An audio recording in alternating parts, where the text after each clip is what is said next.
Voice, आज की आवाज। सुप्रीम कोर्ट द्वारा ओबीसी आरक्षण पर फैसले के बाद लगातार कांग्रेस प्रदेश सरकार पर हमला बोल रही है। ऐसे में कांग्रेस के वरिष्ठ नेता नरेंद्र सलूजा ने मीडिया से चर्चा में प्रदेश की बीजेपी सरकार पर जमकर निशाना साधा। सलूजा ने बताया कि भारतीय जनता पार्टी ने ही ओबीसी आरक्षण को समाप्त करने का षड्यंत्र किया है। ओबीसी आरक्षण समाप्त करने के लिए शिवराज सरकार पहले जानबूझकर असंवैधानिक अध्यादेश लेकर आई और बाद में न्यायालय के दबाव में इस संवैधानिक अध्यादेश को वापस लिया।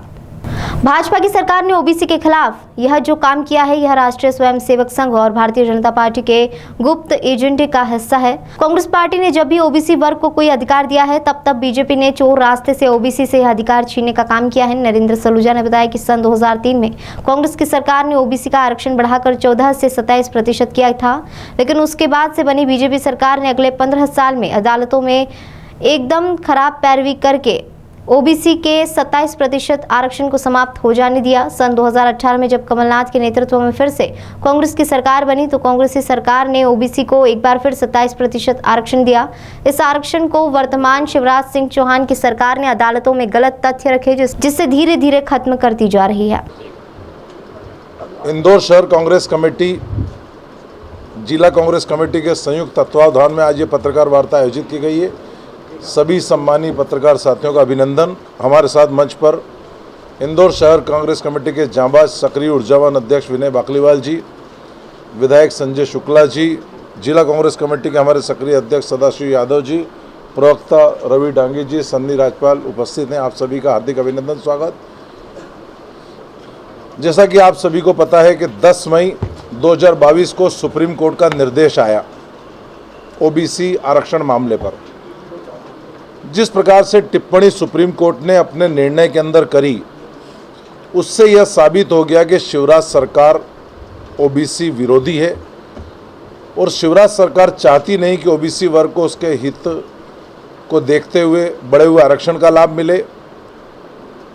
मैं थोड़ी पूर्व की बातों में जाना चाहूँगा कि जब 2003 में कांग्रेस की सरकार ने, दिग्विजय सिंह जी की सरकार ने ओबीसी आरक्षण को 14% से बढ़ाकर 27% किया था, जब ये मामला न्यायालय में गया था 2004 से 2014 तक, 10 साल बीजेपी की सरकार रही, उन्होंने कोई ठीक ढंग से पक्ष नहीं रखा। 2014 में मामला न्यायालय में खारिज हो गया। फिर 14 से 18 तक इनकी सरकार रही, इन्होंने कोई कदम नहीं उठाए।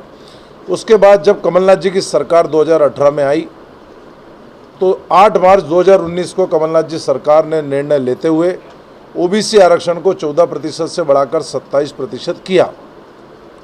इस निर्णय के बाद न्यायालय में याचिका लगी, न्यायालय ने इस पर रोक लगाई। उसके बाद हमारी सरकार चली गई। शिवराज सरकार को जो मजबूती से पैरवी रखना थी, मजबूती से जो पक्ष रखना था, उनने रखा नहीं, जिसका खामियाजा ओबीसी वर्ग को भुगतना पड़ा और एक बार फिर 3 मामलों में न्यायालय में रोक लगी। लेकिन बड़े दुर्भाग्य की बात है कि शिवराज सरकार के अतिरिक्त महाधिवक्ता ने एक गलत अभिमत देकर पूरे ओबीसी आरक्षण पर रोक लगा दी। जब इस चीज़ की जानकारी हमको लगी तो हमने सड़क से लेकर सदन तक कमलनाथ जी ने लड़ाई लड़ी, और जब कांग्रेस ने सरकार को जगाया तो सरकार नींद से जागी और उस गलत अभिमत को सुधारा गया।